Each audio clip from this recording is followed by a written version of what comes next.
They are an engineering marvel built thousands of years ago with no machines, no modern tech, and no room for error.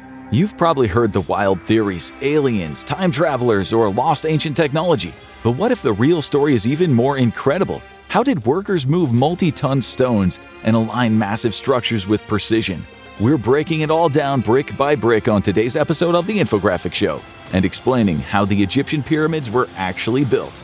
Despite all the speculation around the origins of the pyramids, their construction can be explained through a mix of proven, well-established science and historical accounts of how and why they were built. So let's start there.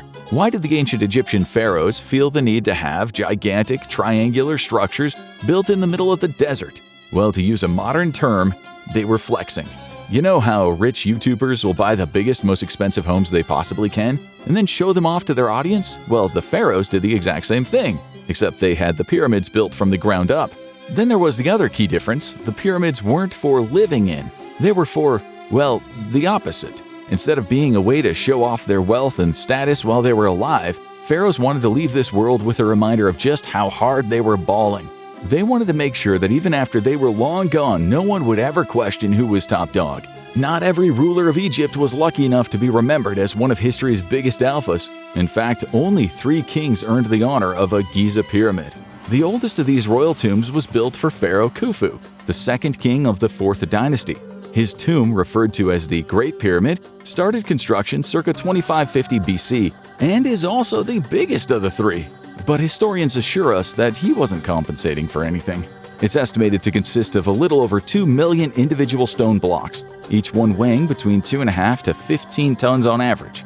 The middle pyramid was constructed around 2520 BC to house the remains of Khufu's son, Pharaoh Khafre, the 4th king of the 4th dynasty.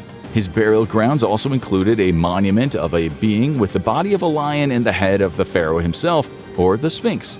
The last to be built was the pyramid of the pharaoh Menkaure, the son of Khafre and the 5th king of the 4th dynasty.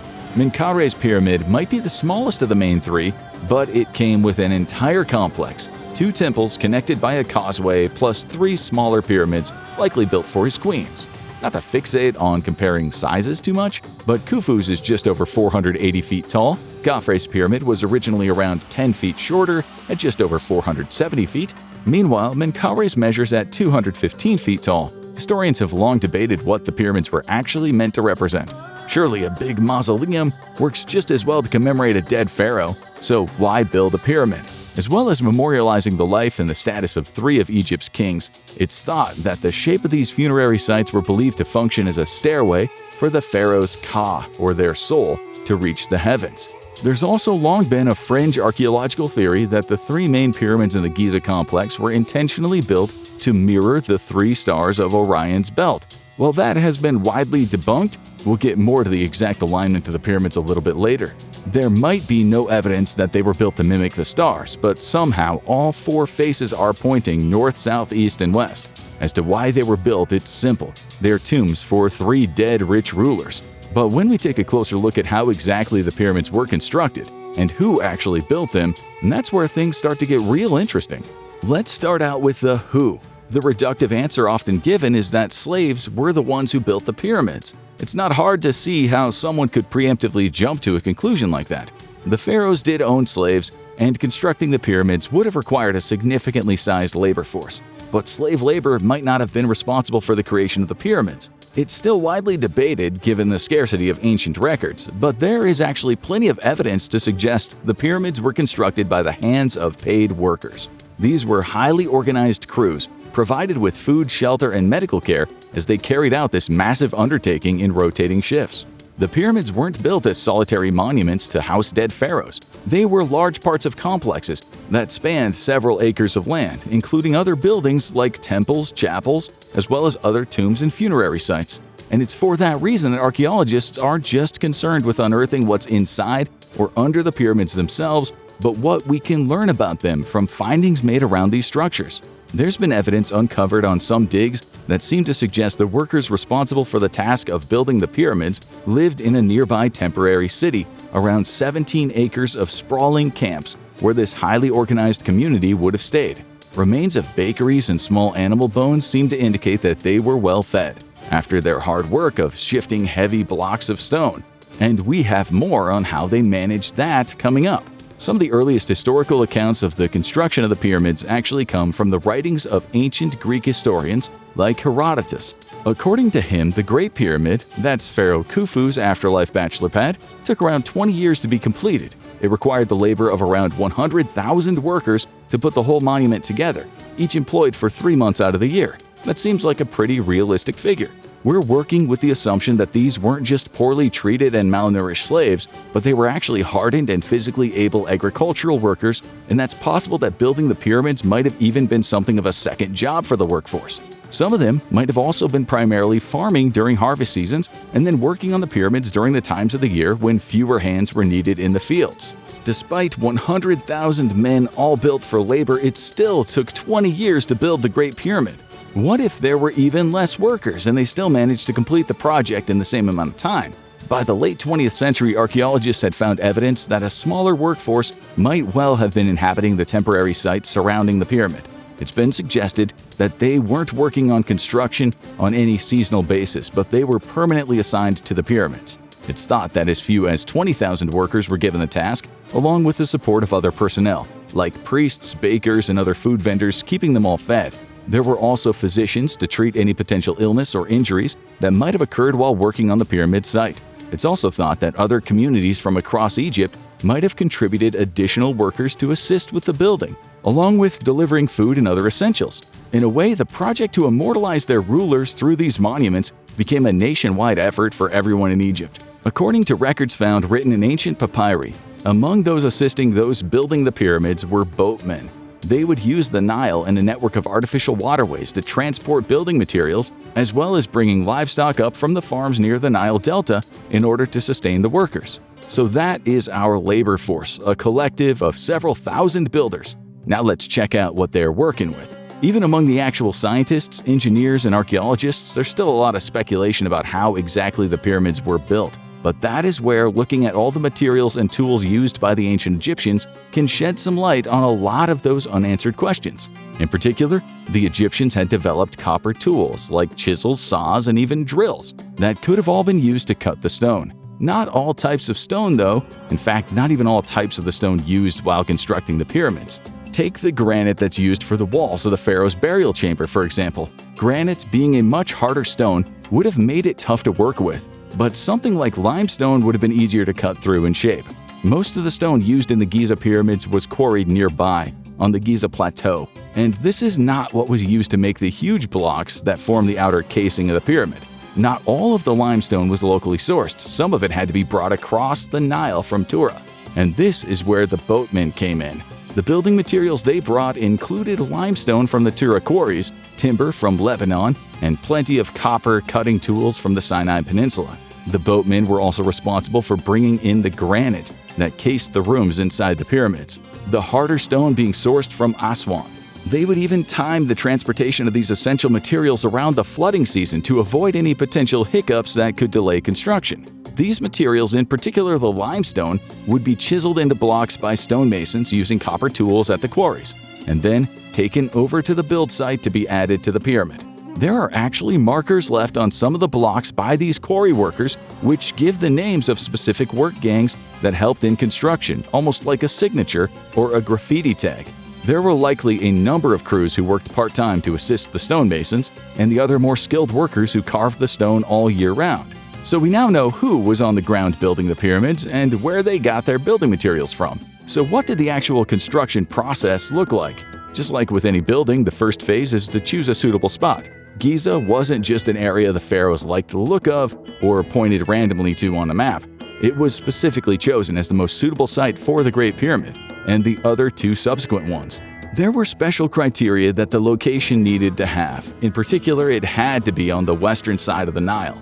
Why? Well, because that's the side the sun set, and the ancient Egyptians believed that wherever the sun set was the gateway to the afterlife. The threat of floods was another factor that determined where the pyramids were situated. In order to avoid the danger of flooding, the pyramids needed to be on higher ground, but they couldn't be too far from the Nile either, given the crucial role the river played in allowing materials to be transported to the building site.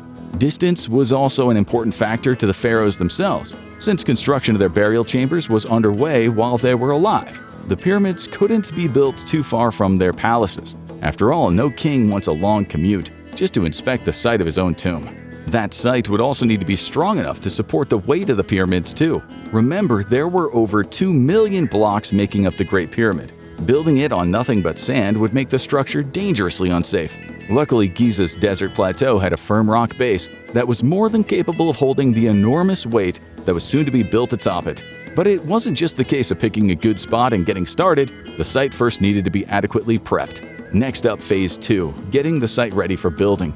In order to first prepare the foundations, workers would have had to tirelessly remove the loose sand from the rock, making sure the pyramid had a perfectly flat base as its foundation. One of the tools the ancient Egyptians definitely didn't have handy were spirit levels. So how could they ensure that rock foundations were flat? One of the methods they could have employed to determine this would have been to first build a basic mud wall low down all around the base and then cut channels all across the surface as a big grid. Then, after filling all the channels with water and marking the level that the water reached, they could then drain the water out and start cutting down to that level. Any protruding or uneven rock would be chiseled away and depressions in the rock could be filled with excess stone. That would leave a near enough perfectly flat level surface for a pyramid. But you can't just go and slap a pyramid on any leveled out plot of land, especially when each triangular side of the structure would need to face a cardinal point, the 4 main points of a compass. And wouldn't you know it, the ancient Egyptians didn't have any of those handy either. But they still managed to make it work. It's likely that someone with a knowledge in astronomy could have helped determine true north, possibly using specific stars in the northern sky, and then determining the other 3 directions based on that. By tracking the rising and setting of a specific star against an artificial horizon, Egyptian astronomers could establish a north-south line. Using simple tools to draw right angles, they could then determine east and west, each exactly 90 degrees from north-south. Alternatively, they might have used the old needle-on-a-leaf trick. This is where you float a magnetized needle on water to find a basic axis and then use the sun's position to determine true north. With the foundation flattened and in a perfect square with each side of equal length, the 3rd phase of constructing the pyramid could begin. The exact methods the ancient Egyptians used for raising the huge heavy bricks without the aid of modern construction equipment might well be the single most hotly debated mystery of the pyramid's construction. After all, these workers moved huge quantities of stone in order to construct these monuments to their pharaohs.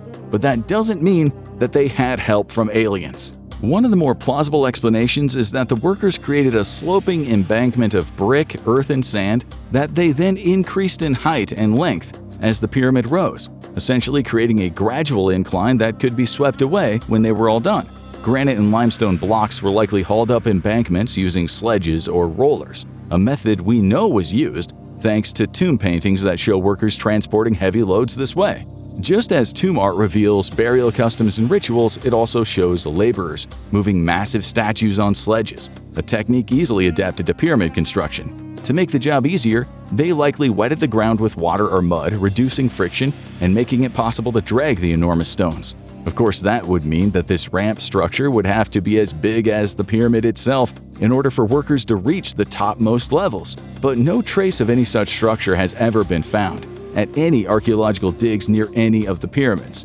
They would have had to reach way out into the desert, though it's been suggested that these exterior ramps could have also spiraled around each pyramid, and they would then be dismantled once the pyramid was complete, similarly to how modern construction workers use scaffolding. Herodotus supposedly visited ancient Egypt and got to witness part of the construction of the pyramids. He tells of levers being used to raise the blocks from one level to the next, gradually piling more and more, going higher and higher. Pulleys weren't invented until the 12th dynasty around 1991 BCE, long after the pyramids were already standing. So we can rule that out. But there's no way that the construction of the pyramids was haphazard, accidental, or came as the result of external or otherworldly forces. While nobody has exactly found a blueprint or a plan for the construction of the pyramids, there is little doubt that the project would have been carefully and meticulously planned, with the most accurate measurements possible. The inner burial chamber and any internal passages would have been constructed first using granite, and then the inner pyramid around it using the limestone from the desert plateau, and then the finely cut limestone from the stonemasons in Tura used to form the outer pyramid. There's probably another question that's bugging you, and that's why 3? If the ancient Egyptians were set on putting so much work in meticulous craft into preserving the memory of their pharaohs, why stop at just 3 pyramids? Well, they didn't. You see, pyramid construction hit its peak between the 4th and 6th dynasties, with smaller pyramids than the big 3 at Giza being constructed for more than 1,000 years. The problem was, they were certainly an eye-catching monument to a deceased ruler, but that also made them a target for grave robbers. Given the riches that pharaohs were famously buried with, it'd be a pretty easy score for some opportunistic thieves to head to where a dead king was buried and make off with all of his stuff.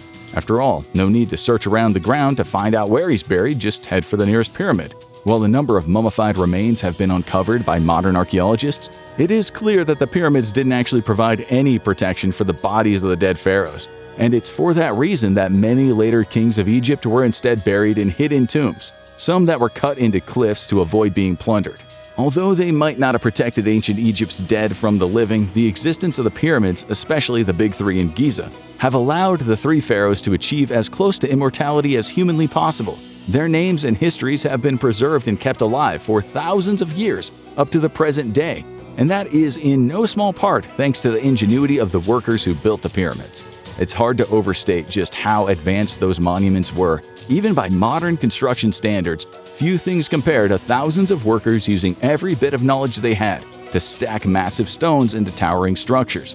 The sides of the Great Pyramid are almost perfectly aligned, its northernmost side facing nearly directly toward true north, only out by the tiniest fraction of a single degree. To be able to achieve that level of accuracy in ancient times didn't require extraterrestrial help or mystery technology. It took detailed planning, precise execution, and unfaltering effort. The result is structures that are still considered to be wonders even after thousands of years. And if you thought the pyramids were impressive, just wait. There is so much more to ancient Egypt than they ever taught you. Watch unbelievable stuff they didn't teach you about ancient Egypt to find out more, or click on this video instead.